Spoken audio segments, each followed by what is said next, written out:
Emily Barrington and Ben Lloyd-Hughes. Thank you so much for joining me today. Can you tell me briefly a little bit about yourselves, who you are, where you trained and when you graduated? So my name is Ben Lloyd-Hughes and I am an actor. I trained at Guildhall School of Music and Drama, graduated 2011, and that's it. Yeah, I'm Emily. I'm Emily Barrington. I graduated from Guildhall in 2012 from the acting course. Thank you. So simply speaking, this project is to do with entrepreneurship and how it can first be identified within acting students and then developed by teachers. So I just want to start off by asking you guys some really broad questions. What does the word artist mean to you? What does the word artist mean to us? Do you want us to say it to you, by the way, rather than down the lens? Yeah. What does the word artist mean to us? So I think I always think of the artist more connected to like fine arts and painting and sculpture. I do, sort of on an intellectual level, I understand that it covers loads of different things to do with, I guess, creative pursuits, which would include acting, writing and so on, but I'm more likely to associate it not with that. And I think, if anything, I have a tiny bit of bias against the word to do with it. I think of it as somewhat pretentious. Yeah, I agree. I think instinctively when you say the word artist, I think of being pretentious. And although actors are artists, it feels worthy to say it, probably unhealthily. And it feels like the actors who call themselves artists are the pretentious ones. But I think it's an unfair assumption to make, and probably something that we should try and cut to somebody else they've interviewed being saying, like, I feel like I'm an artist. Yeah. No, I think that's it. It's some of that comes from a thing that I think a lot of actors suffer from, that we certainly do, of feeling like you constantly have to play down the worth of your job. Right, yeah. Perhaps because there's loads of actors, the acting industry doesn't need you specifically, or that kind of thing, that you feel like you have to kind of play it down a bit, and maybe a word like artist raises it up, which is perhaps actually a good thing. I think it's a great thing if it does raise it up, but ultimately it's because so many actors don't have control over the projects, don't have control over a lot of their lives, which is why you can feel less of an artist. Because I think when you think of an artist, you think of someone being in control of the work. They are deciding on what happens. Okay, so on that, would you consider yourselves to be artists? Baba, would we consider ourselves to be artists? I think on an intellectual level, I would say, yes, I am an artist. If someone sort of has a gun to my head saying, I'm an artist or not, I'd say, I suppose I am. But it's not a word I would choose for probably those reasons we said before. I agree. Intellectually, yes, but I would never say it out loud. Thank you. Just to let you know, I'm not going to be going, oh right, yeah, just so that we get like clean. That's why I'm going. Yes. You're not. Do you want like me to keep going with repeating the questions? Yeah, is that perfect. helpful? Yeah, Sorry, I forgot. I will do that. Cool. Okay. Yeah, great. What does the word entrepreneur mean to you? So to me, the word entrepreneur means someone who has taken control of an idea they've had and turned it into something that makes money, I guess. But it's very much to do with the fact that they have made it happen. It started as a little thing in their brain, and then it's become a real thing that creates something or makes money. That's right. I think to me, entrepreneurship means ownership of an idea and taking it from the seed, the grassroots level, and developing it in that way. I think that is what people, when they think of entrepreneurs, that's what they tend to be. Do you consider yourselves to be creative entrepreneurs? Yes, I definitely consider ourselves to be creative entrepreneurs. I would suggest that to be an entrepreneur is what we're talking about, taking an idea and trying to develop it, and a creative entrepreneur is just someone who does that within a creative field. I would suggest that a creative entrepreneur can be someone who's trying to get a play off the ground or a film off the ground. That's still a creative entrepreneur. It's still a business embarkment that is in the creative field. I think I struggle with thinking of myself as a creative entrepreneur in the same way as you can feel about acting. It's something that if you're not doing it actively, are you it? So when we have been doing it, when we've been working on a business and developing an idea, then sorry. She's got to go. She's got to go. She's got to go. Sorry, I was really trying to ignore We're all her. doing our best there. She's going. I know. Sorry, She's got to go. sorry. She stepped onto paper. She made a noise. I will come back and I'll give my answer. Give me a chance to think about what I was going to say. I just thought, please stay out of my eye line. It was like having been just doing her own thing all morning. Suddenly she's like, I must be with you. She ruined my answer with the paper. Well, you can give your answer again. No. Okay. No, just magic lost. Yeah, I'll just go. Yeah. We'll ADR it later, yeah? Yeah. We'll go back. Yeah, I'll get you to do it down the ISDN. Right? Yeah. Should we go back to, do you consider yourselves to be creative entrepreneurs? Mm-hmm. I feel like I answered it, but you Yeah. go for Yeah, yours, yeah. Yeah. So I'm but happy what to what you were talking about was really Yes, interesting. I'll go back the over that. difficulty of that, of how you. label and Cool. yeah. Just gonna wait for that sign. Yes, that's the other issue of this That's life. our self-tape Our life. self-tape life is like just wait for the sound. Oh, now the drilling. Hang on. Okay. Actually, you realise What? filming in the new Guildhall, we've been doing it all there in the foyers and stuff like that. Oh yeah. We realised just how it's like hermetically sealed. You Mm. can see us like like police No, cars. Oh, really? you But you can't can't hear. You can't hear. That is Amazing. How amazing. Okay, we're good. Cat hairs. Perfect. Okay, cool. So, Emily, do you consider yourself to be a creative entrepreneur? So I don't know if I consider myself to be a creative entrepreneur. I think I have at times, and I probably will again, but I feel like it's very much connected to whether you're doing it in that moment, which I think is also something that actors can struggle with about being actors, as in if you're not acting on a particular day, how are you still an actor? I'll just wait for that to go now. Say that last bit again. Go away.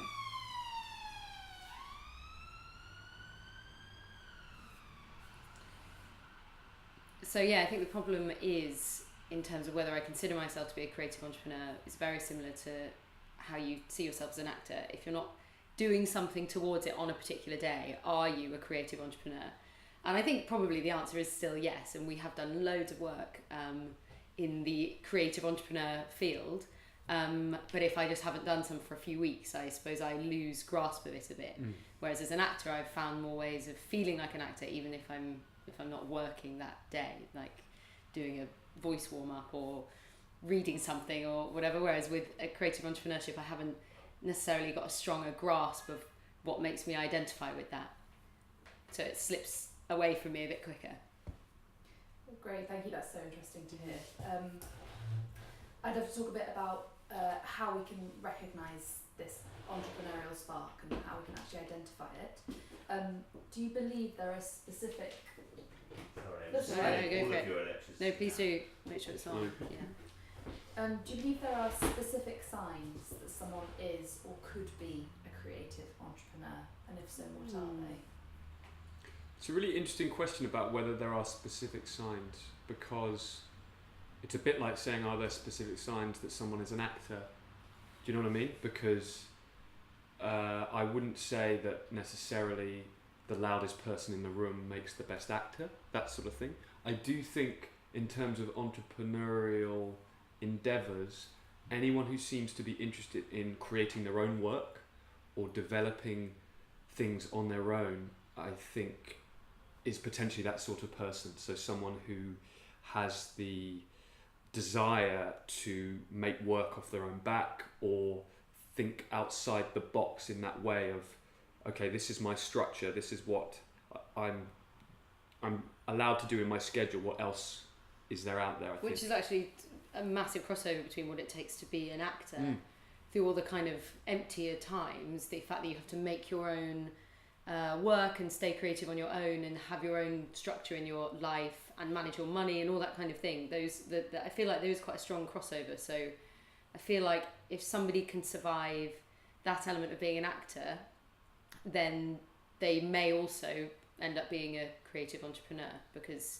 so much of it has to come from within you, with nobody saying, right, here's your deadline and you've got to achieve this. Yeah. If you can find the sort of desire and ambition within you to keep going at being an actor and find the different ways of making that work, then they're kind of the same skills, I'd say, as what could make you an entrepreneur. Great. What do you feel about any link between the words entrepreneurship and business? I have always thought there was a link between entrepreneurship and business. I've always thought of the word entrepreneur as I guess in the most basic form, I always think of that word as somebody who starts their own business. I guess what we've realised is that that's not the only meaning of entrepreneur, that I guess, that there's sort of more creative, different aspects of it. But I've always associated it at sort of face value with someone who sets up a business, and therefore I think of it in a kind of maybe financial world. So it was quite interesting learning about creative entrepreneurship, the sides of it that are more creative, for example, that you don't have to know loads about how to do the finances of a business. Like, you could learn that, but you don't have to be automatically brilliant at it. That's something that I'm automatically very not brilliant at. But like, you can still be an entrepreneur. You just so you don't have to feel like you're good at business to be one.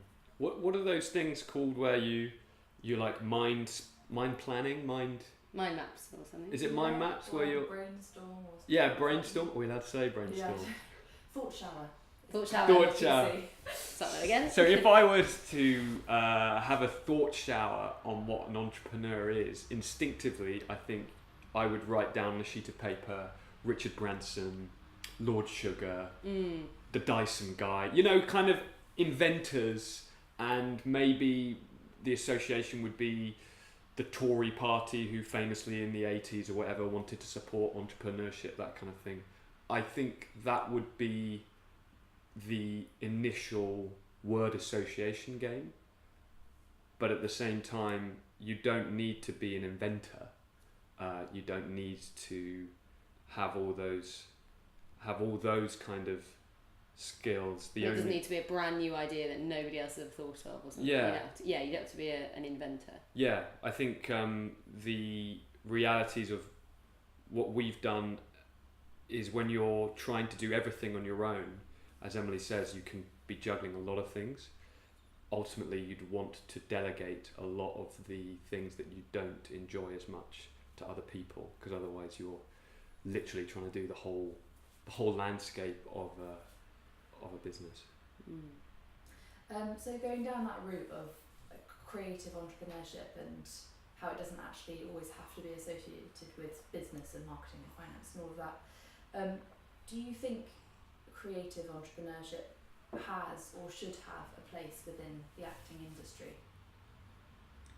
I think there is a place for creative entrepreneurship in the acting industry, if for no other reason than you as an actor are your own business, and so many of the things that have been useful that we've learnt in terms of looking at a business that isn't us, you suddenly go, oh, that I could apply that to myself, just in terms of learning about how to finance something and how to budget for a year and speculate what your outgoings might be and what you need to earn in order to cover those, and then to live on top of that, and to see I think it's very helpful to be able to see yourself as a business as well as an actor, but you are the only product, and I think maybe some actors, and maybe I would have done in the past, find that a distasteful thing, because it doesn't sound creative, it doesn't sound artistic, it sounds maybe a bit cynical and a bit boring potentially.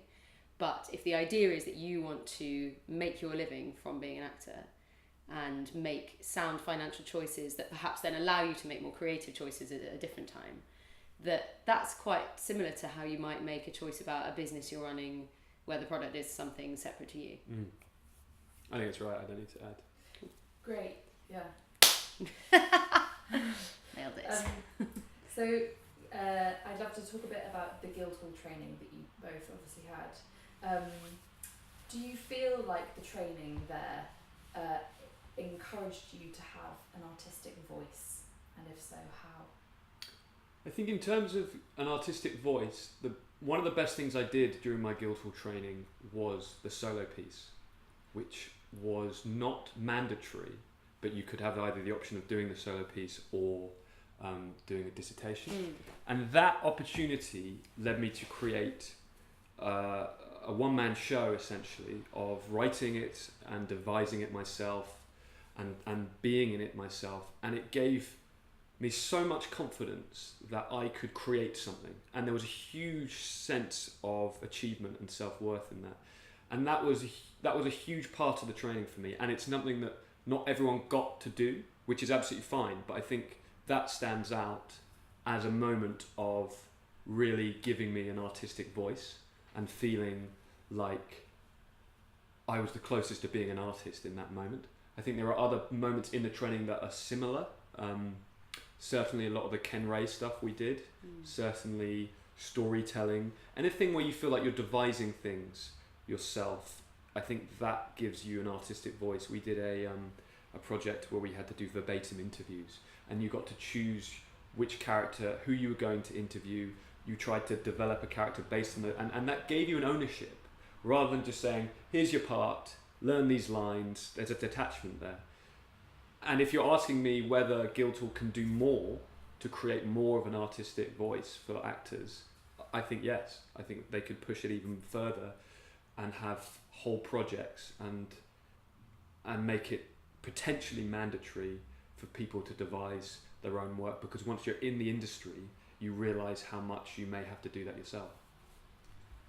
I think in terms of an artistic voice, just from hearing what you've said, I think that something I think is that there is also an artistic voice to be found in interpreting somebody else's work. Yeah. Like Mark Rylance has probably, I don't know if he's ever written anything, but I'd say he has an artistic voice. Of course, yeah. So I think, but I see where you're coming from with that's where you maybe feel the most like an artist. Because I didn't do anything like that, and I don't think I've ever written something and done it myself. That I guess my sense of where my artistic voice developed, I feel like it developed at Guildhall and I was given the tools for it. I don't think I necessarily found it or felt kind of a confidence in my own artistic voice until after I left. And that wasn't because Guildhall was stifling it, the complete opposite. I felt like it was being nurtured there, but it was almost only once I'd got out into the world and perhaps didn't feel eyes on me in the same way or something that I could maybe fly free a bit more and find my own artistic voice. But I wouldn't have been able to find it without going to Guildhall and going through the channels that sort of got me there, if that makes sense.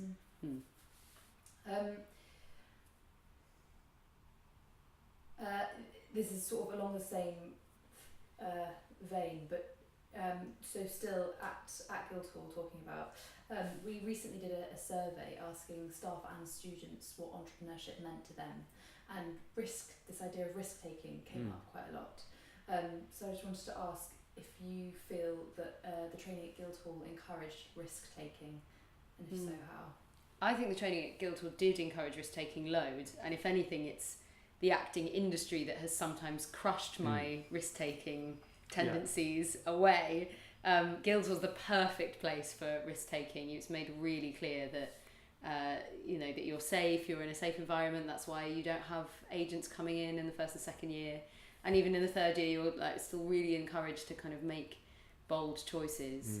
And whether you do that or not is ultimately up to you, but I feel like it's the perfect ground for that. But yes, it's when you leave and you feel the pressure of what the acting industry might want from you, or what might get you an agent, and you've got all this kind of misinformation and guesses in your mind about what that might be, that I felt my ability to take risks diminish somewhat. And if anything, 5 years later, I may be only just beginning to rediscover some of it. I think Guildhall was great at encouraging risk-taking in the acting work and encouraging bold choices and brave choices. I think in terms of risk-taking in business, it's a different kettle of fish, especially for actors, because when you think of risk-taking in business, you have to speculate to accumulate. And in our industry as actors, we are on unstable footing, both financially, schedule-wise, emotionally, mentally, and I think that's very hard to take risks then. And it's not a coincidence that some of the most successful, famous entrepreneurs in business have started with a little bit of cash to then take those risks. And if you're asking actors to use their own money, I think it's a lot easier to take risks if someone gives you a grant, or if someone says, you know, just have a go, have a risk, there's nothing to lose. But if you're asking an actor who doesn't know where the next paycheck's going to come from to take a risk, then it's very difficult. So yeah, you've spoken about how your artistic voice came a little bit more after you left Guildhall, and in a way how the acting industry didn't help when you left. It sort of crushed that a bit. Can you talk a little bit more about after you left Guildhall and you came out into the real world? What challenges or surprises did you face, and did you feel prepared for them? I think the real world of acting is a very hard and difficult and scary place to be. I was specifically lucky in a way because I had experience of it before I went to Guildhall. So I was a bit of an anomaly in the sense that I knew what the industry was like. I had an agent before I went to Guildhall.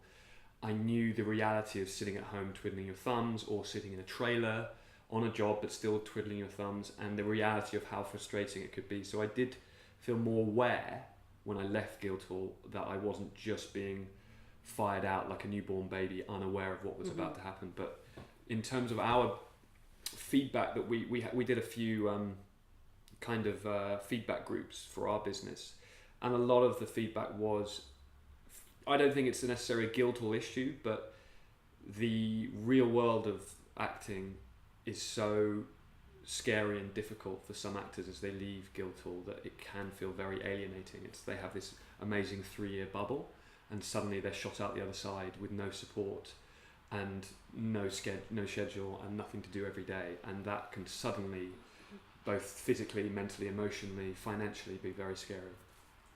I think so. I had a different experience in terms of when I went to Guildhall. I had essentially no expectation that a career in acting was a feasible thing. I really wanted to be a professional actor, but all I'd ever heard was how difficult it would be. So when I got into Guildhall, I kind of, in my mind, was, I guess, protecting myself by going, well, if this is all it is, if it's just me being at Guildhall, then I have to accept that, and that this has been an amazing experience on its own. So when I started working, it was just constantly such a pleasant surprise. However, that didn't make the time of not working any less traumatic, even though I knew it was coming. I knew that was a huge part of it. I think what surprised me was how hard it is to be in a place in life where nobody cares what you do with your day. So if you don't have an audition that day, or if you don't have a job, nobody is going to tell you to do anything, or like give you a deadline to meet or something. And because so much of my life had been education, I was really used to that. So I think that was the main thing that I found impossible, of how you learn to give yourself something to do each day, and to find a worth in that it's not arbitrary, that it actually matters because it matters to you. And that has been something really great to learn, and I still try and put it in place, that you don't have to find worth in a day from something that somebody from the outside has told you to do, that you can find it for yourself. And if anything, that is worth even more because it's you experiencing it and you benefiting from it. But yeah, it took a long time to kind of get there. I think to add to that, what is very hard about leaving a 3-year institution is not being stimulated every day intellectually, and that kind of challenge of new projects and new acting things. You realise that you spend more time than any other project than at Guildhall acting. Even if you're working a lot professionally, you're probably not spending as much time every day acting, because there's just a lot of other things in the real world. There's a lot of other projects where you're not acting 24/7. You're waiting in a trailer, or you're in a rehearsal room, but you're only not called 3 days a week. Yeah, you're a small part, or blah blah blah. I think what was I going to say? What were we talking about? About what the surprises were, the biggest. Oh yes. surprises. In terms of that topic, I think what is interesting is that sometimes a framework is so helpful. I think a very difficult thing about being freelance and being an actor is that you have, as Emily was saying, you don't have anyone to tell you to get up all the time, and you don't have anyone to put you on the clock 9 to 5. Having the self-discipline to do that is very hard. When we were training, I think there was a director from Denmark.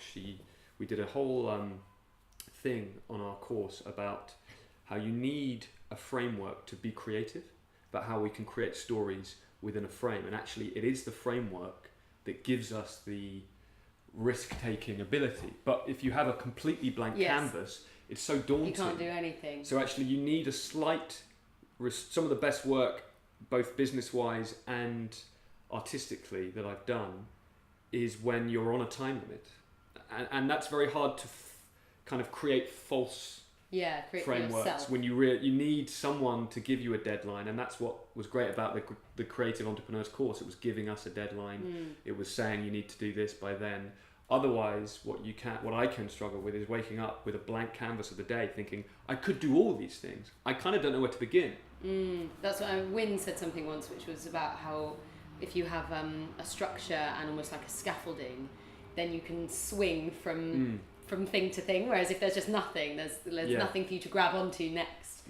And one thing I've always thought is I wonder if it would work if when you're about to leave Guildhall, if you're given by somebody there an arbitrary daily schedule for what to do. For what to do if you're not working that day. Yeah. And even if it is just a thing where it says you will be out of bed by 8 o'clock. That's really interesting. You will do some exercise before 10 o'clock. You will eat your breakfast at this, that even if I wonder whether it would be worth having that so that you could just begin with that and then find your own. Taking that nugget of being given something from Guildhall for when you are shut out. Yes. So you have spoken a bit about the lack of kind of support or structure that you had when you left Guildhall. Do you feel? Can you talk a bit about the support, if any, you had from Guildhall when you were out? Any contact or structure that you were given from them, or any nuggets, or specifically after you left? So after I left Guildhall, I did feel very much, especially in the old building, I kind of knew that I could go back and just knock on a door and have a chat. And I did a couple of times. I left to do a play and I went in a couple of times. I went to see Danny once about something in the play, and it was about the play, but it was really, I think, on another level about going, okay, this place still exists and I still have a kind of anchor here in this place that has been my whole life for 3 years. So I did that a couple of times, and the staff came to see things that I was in. But I guess it was harder to find that when I wasn't working, because I didn't have kind of a reason. And maybe politely, I was thinking they've got people that are there now, that are their kind of concern now. And I also felt it was important at some point to let go of my reliance on the staff, that because they had been my whole life for 3 years, that I kind of knew that I had to let myself find an anchor for myself that wasn't just Guildhall. But yeah, I definitely felt it there. It's slightly harder in the new building, partly because I don't know where anybody is, and also because you can't get in. So there's more of a sense now, I think, of I could get hold of somebody, I could email them or whatever and say, can I come in for a coffee? But because that's more formal, that's potentially a bit more difficult. Yeah. Going back, I went back to see a lot of the plays, and I went to see one last week, in fact, and that again has a sense of, okay, this is the place that's like an anchor for me. Yeah. Individually, teachers have always been there if you want them, in terms of you can call them up or send them an email or text them. I would suggest that because it's quite informal in the sense that you've kind of got to search them out, and it's up to the actor's discretion as to whether they kind of reach out or not. Maybe, and I've talked about this with a guy called Tom Steer, who's in charge of the alumni, the possibility, if there is a budget within the teacher's schedule and the Guildhall budget, of allowing there to be some slots for drop-ins for actors out of the training, I think could be really helpful, just to keep the connection between the school and people out in the real world, because especially in that first year, I think being able to still ask for advice, because there are still situations that come up that unless you have a great mentor, both a Guildhall mentor or just a mentor in the real world, or a great agent who can give you great advice, there are still lots of situations where you need advice. You don't know whether this is right or wrong, and if there was a way of, so that the teachers weren't completely overstretched, but that there were slots in their timetable to have a kind of drop in. We've also talked about how useful it could be if how many people would pay who have left Guildhall to go back and do an hour voice warm-up kind of refresher with Patsy or Anna Meda, and the same with physical things that you could, and people I'm sure would pay to do it if they could find a huge space. They could probably get 50 people all in the same room, and I think people would definitely do refresher, that. And it would be a practical refresher, but also kind of an emotional refresher of like, this still exists. My training is still so valid. Yes. And, my training continues as well. Yeah, I think in terms of Guildhall, it's a very fine balance, isn't it, between the 3-year training, preparing you for the real world, but also protecting you. And I know there was a lot of conversation when I was training about not wanting to show you the real world, because otherwise you're not going to focus on the project at hand and actually just become a better actor, firstly. I think potentially there could be still more, there probably is now, but when I was training, could just be a little more about the mental health aspect of what it's like to be freelance and a lot of the practical skills. Because yes, we want to be better actors, and yes, we want to focus on the lines and the Chekhov and the technique, but none of it will matter if you can't emotionally sustain being a freelance actor day to day. You won't be able to be amazing in that Chekhov if you quit because you couldn't handle the day-to-day life. Great, yeah. Oh my god, I completely agree with you. I don't understand why we don't have more opportunities for drop-ins, and they keep on talking about the school. Do keep on saying, yeah, maybe like an open movement class where you can come back. Just make it happen. Make it happen, but also I think that's a frightening thing as well for alumni to be like, hey, new class of 2019. Yeah. Like an old. No, that's why it needs to be separate, It's almost true. like it needs to be your own. Yeah, and Like they an get an oldies. agent. They get an agent in to talk to you and a tax person, but she gets on to talk about mental health basically and like what it can do to you. So much, so important. Okay, cool. I think because we've got just under 20 minutes now. It'd be great if we can basically prioritise talking about your experience with the Guildhall Creative Entrepreneurs. Sure. And specifically the Actors Net you guys came up with, and maybe more in a difficult way the challenges and obstacles and like absolutely difficult things with that. And then we'll round it up at the end. But yeah, great. Okay, cool. So after Guildhall, you guys obviously came back to work quite a bit within the building. So you did various different projects like working on the panel and helping to create short courses and teaching on PAC course and all of this. You also got involved with Guildhall Creative Entrepreneurs. And so can you tell me a little bit how and why you got involved with them and your experience there? Yeah, I think we got involved with Guildhall Creative Entrepreneurs because I had this idea for a business. And shall I talk about the idea for the business?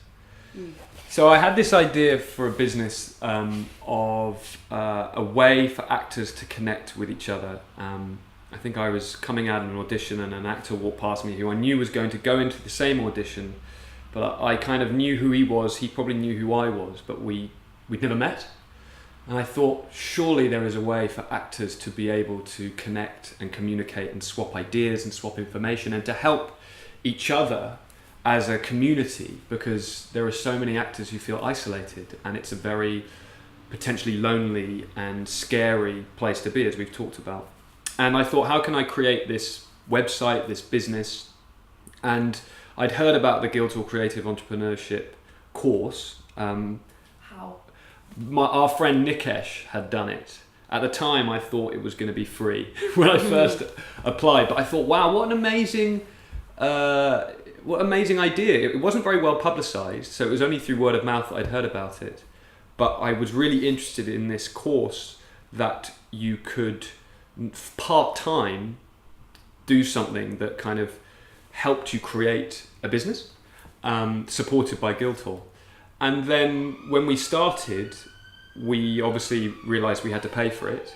course. Yeah. Just going to take you back to it, and then when we started. Yeah. I think it's going to make more noise in 1 second. We know, you know these. Yeah. You know that They specific. wait until they're right outside and they do a big bit. That is how they roll. Oh, maybe not. It's really passionate. Just as you start speaking, it'll go. Yes. But that's okay. And then when we started the course, we realised we had to pay for it, but it was an interesting journey, an interesting challenge of what we were going to get out of it, and balancing our own acting work and our own schedules. I realise there's a lot of the word schedule, and it's like non-stop schedule, but it's an important That's what part our of life life. is, yeah, scheduling. I think what's so interesting is how do you find, as an actor, the desire to, by definition, if you decide to become an actor, you're probably not necessarily interested in spreadsheets and budgeting, because that's the kind of opposite of what our passion is. So that was the most challenging part of the course, of finding those skills, because I loved the ideas, I loved coming up with the kind of game-changing ideas, but the practicalities of a business, how you're going to persuade people to either give you money or to work with you, and the kind of more domestic chores of a business was the kind of most interesting challenges. I think I found the biggest challenge, which was ultimately what led us to having to abandon the initial idea in its initial form and change it into something else, was our schedules again are so unpredictable that it was just impossible to achieve enough. And that was some advice we were given by some people that were giving us advice about financing and how to get investment. He was saying, look, it's really hard to get investment in a small business if you can't guarantee a certain number of hours a week that you are going to put in. You can't ask people for their money if you're not going to be able to do that.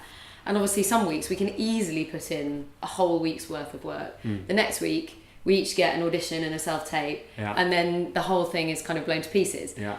So that was a really epic challenge. The fact that we have very little control or foresight about what's going to come in terms of acting world makes it impossible to say, right, well, in 3 months we'll have done this, this and this for our business.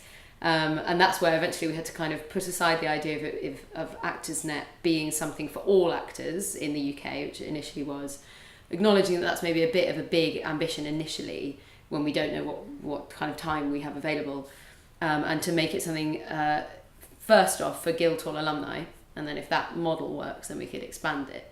But even that has, we think that we're really on it and on a roll, and then you get a few auditions and one of us gets a job and it has to kind of go on the back burner while we do that.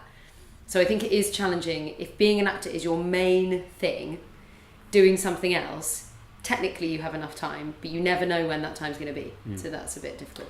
In terms of that question of how we came about applying for the course, I'd heard about it, I looked into it, we then went to a kind of open day talk where Helena was there, and they gave us a few examples of previous businesses, and they talked about what would happen in the course. And then we also had to apply by filling out forms and personal statements and then interview.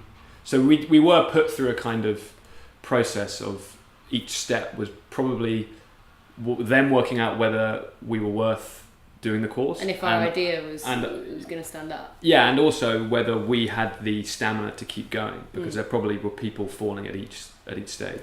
Can you talk a bit about what we spoke about before the interview, about how you weren't aware that you would actually eventually get the money back, and yet you were still prepared to take that risk and put the money into it? Yeah, I think what's interesting about the Creative Entrepreneurs course is that it's now you've got to pay for it, because it used to be free when I heard about it, and obviously at the open day when they said, and it will cost this much, I was like, what?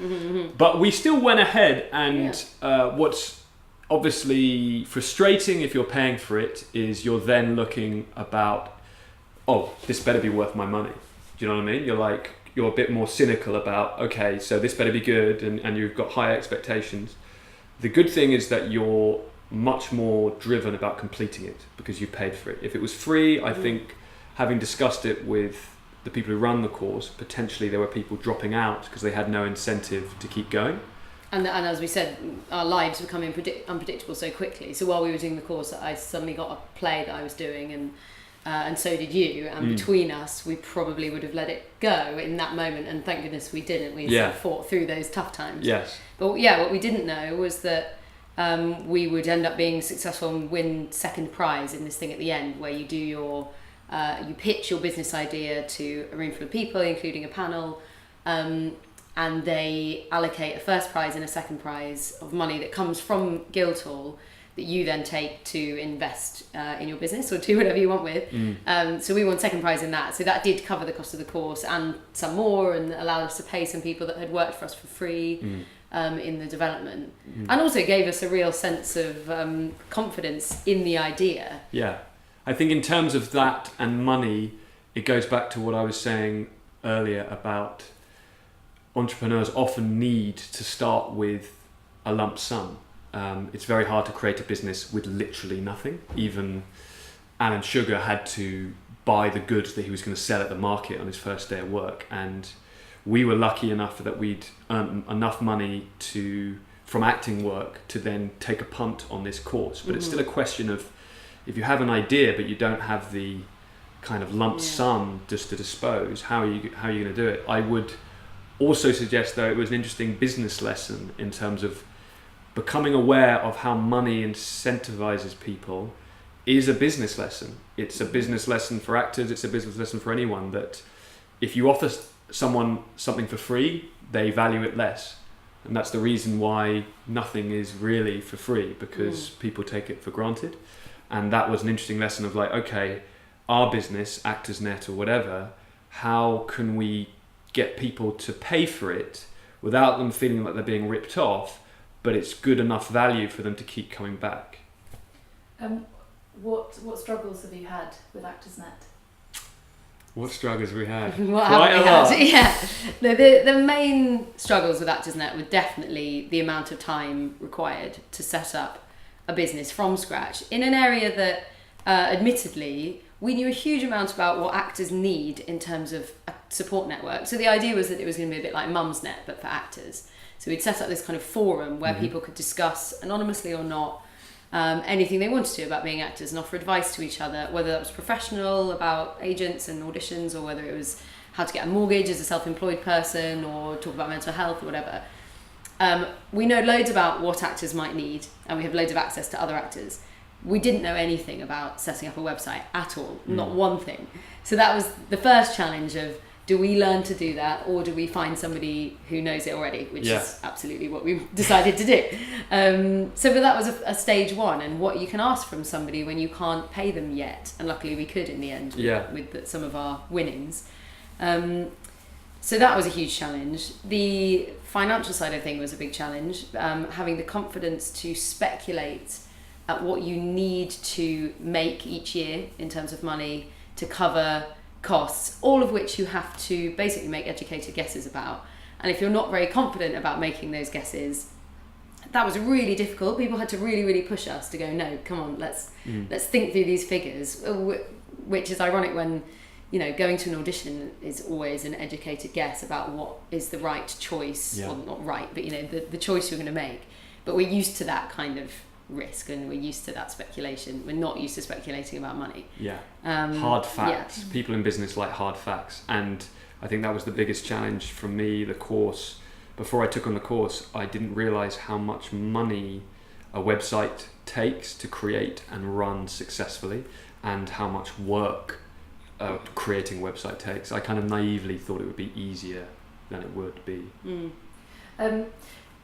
During your time with the Guildhall Creative Entrepreneurs, how were you helped to develop this this business idea?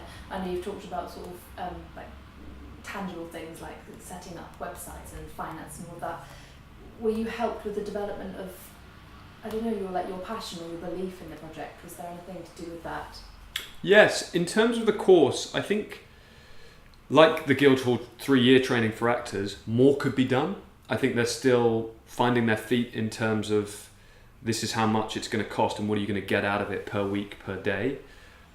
What was apparent, a bit like the acting training, is you really can get out as much as you want, in the sense that the opportunities were there for drop-ins, to reach out to one of the teachers or the kind of hungrier you were to kind of get that advice, you could get it. But it wasn't necessarily on your doorstep. You had to go find it, which if you're naturally lazy or you've got other things on your plate, you can find yourself kind of breezing through the course without fully getting everything from it. So it was more like up to the entrepreneurs themselves to go to those drop-ins, to put their name down on the board, metaphorically, to get all the information and to get all the help, if that makes any sense. What was really good in terms of the course, nurturing our drive, was we did a lot of work on speaking about the idea. So we had to do numerous pitches and describe the idea over and over again to different people. And there was something in the repeated description of it and people saying, great, when you talk about it like that really makes sense to me and that really reached me. And, use that kind of passion and so on, that became a self-fulfilling prophecy, that the more they taught us to show people how much we cared about it, the more you do end up caring about it. Yeah. And particularly because that ties into being actors in many ways, sort of being able to speak truthfully about an idea that you have. Yeah. That was a really satisfying bit, and probably one that to begin with we were both like, oh, we know how to do that already. Yes. Don't bother us with pitch stuff. Yes. Actually, it was incredibly useful because beyond speaking well about it, it made me definitely, and I think you as well, feel more strongly about the idea being a good one. Intellectually streamlining your ideas of, okay, how do you sum up this idea very succinctly, and how do you sell it passionately but also as a business? What was clear was a few people were always saying, if you give us a story, you give us a narrative, we're kind of hooked. So speak from the heart, speak personally, but also cut away all the baggage. Anything superfluous when you're selling an idea isn't helpful. Just talk about the core values of that business. Brilliant, that's so great. Sounds like acting. Exactly. It certainly is. Very good. So we've just got a few minutes left. Let's do it. Do you want to get going? Yeah, just got one more thing.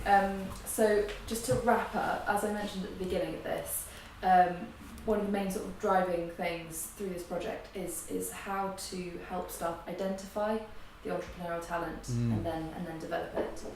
So you guys have spoken brilliantly and articulately and so interestingly about so much. But I just wondered if there's anything else to give you opportunity to add to that. About how they might identify and nurture entrepreneurs. Good question. I think it would be helpful if Guildhall staff talked maybe more specifically about what entrepreneurship or whatever that means. There is talk about creating your own work, and there is the opportunity to write your own piece in third year, and I know Ken often talks about it, but I wonder if there needs to be something more specific from the beginning, even if it's a 2-hour class in some point in first or second year, talking about, if you had to come up with an idea that would sustain you when you leave Guildhall, when you're not acting, what might that be? Would it be setting up your own theatre company? Would it be writing your own thing? Would it be coming up with a business idea? And it may be that people never use it, but I wonder if it would be good to kind of just ask people to think of something and see if anything comes out of that. And then if it turns out somebody is really passionate actually about their idea, they could go with that. Much like if you suddenly discover at Guildhall that you love singing and you never knew that you did, you might want to add that as another string to your bow, that this could have a place to just begin at Guildhall, even if it's not a main bit of the course. Something that's come up with other interviewees, they've spoken about how being an entrepreneur doesn't actually have to be starting a whole new plan and a whole new career. It can actually be completely to do with you being an actor and being entrepreneurial within your own career and making it more sort of sparkly and brilliant. Can you, just because you've spoken about potentially there being a 2-hour class and it being it could be, what do you do if it doesn't work out, or what do you do as an alternative? Can you sort of expand on that, looking at how... But like within, yes. Yeah, so that people don't feel like they're failing or having to give up anything. I think that's really interesting, the fact that I started by thinking about entrepreneurship just then, about something separate to acting, when actually I know and believe it's totally synonymous with it and can improve your own acting career, especially if you take that thing of thinking of yourself as an actor, as a business. that if you decide to be more entrepreneurial about yourself as an actor, and that not being like a dirty word, and it not being cynical and about trying to get rich or whatever, or it can be if you want it to be, but that maybe it's about making savvy business decisions. So something that a number of people have said to me is, oh, have you thought about setting up a production company? Even if you just kind of register your name and the trademark, and then you don't do anything with it, but then one day you read a book that nobody owns the rights to, and you think, oh, I could buy the rights to that, and then maybe get it off the ground at some point. That can be something that nourishes your own creativity, and is in no way to do with stopping acting. It's like a thing that might actually improve your acting career, because you might find a project that you want to be in, and that then suddenly you have the means to finance and make happen yourself. I think it's funny, obviously I was talking earlier about the solo piece being a really crucial part of my training and giving me an artistic voice. I think that's a good example of, yes, I could have done that on my own, hypothetically, but it was only because Guildhall gave me the space and the time and the schedule and a teacher to help me that I was able to get it off the ground. I think I'm quite good when I'm given a challenge to achieve something, but if no one gives me the challenge to begin with, I find it quite hard to self-motivate. So in terms of entrepreneurship and looking for those kind of people at Guildhall, if there was, as Emily was saying, if there were to be a project or a kind of exercise that you could give the actors training a platform to come up with a business or come up with an idea. It could be a business completely related to acting, but if you're expecting people just to be entrepreneurial with no one giving them any input or challenge or kind of leg up at all, I think it's quite hard, because then you really feel like you've got a whole mountain to climb. Well, a solo piece is something that could become an entrepreneurial project. Totally. They could say at the end of it, right, if you wanted to take this to the Edinburgh Festival, how would you go about that and make it worthwhile financially? That's a really good example. That would be but if you weren't, say, wanting, because that's quite a narrow entrepreneurial, I mean in the market of, could you as a training challenge the actors with a very open mind to say, here is a room, here is a budget, tell us a business idea, just as a fun experiment. It might just get the juices flowing. Just thinking on the top of my head, if you could create an exercise for people to become aware of that idea, of that skill, I think it's a conversation worth happening, rather than expecting them just to do it off their own backs, because that's quite hard. But I do think there's something in that idea. If you've got people creating work, that's the perfect place to begin. Totally. Well, and that's completely tied to acting. It's Yeah. not saying you're doing something different. It's, you've got the work. How are you going to turn that piece of work you've made into something more? Yeah. Like, so maybe what's the next step for it? If and there what was a backings budget, do you need? in the same way that there's a budget for San Miniato, if there was a budget to go to Edinburgh, because I haven't been to Edinburgh and I haven't had the motivation to do it yet, but I know that it takes a lot of money and it takes a lot of work and it takes a lot of stamina, but you are learning those entrepreneurial business skills. You're handing out flyers, you're trying to sell your show. So or it could be about, how do you get the financing yourself to go to Edinburgh that people do manage to do. It might be a bit cringe, but if there was some kind of part of the training that focused on Edinburgh, like maybe a little a venture during the summer holidays to Edinburgh, and here's With a little the solo budget pieces, with the solo pieces, could you create that entrepreneurial spirit of doing that?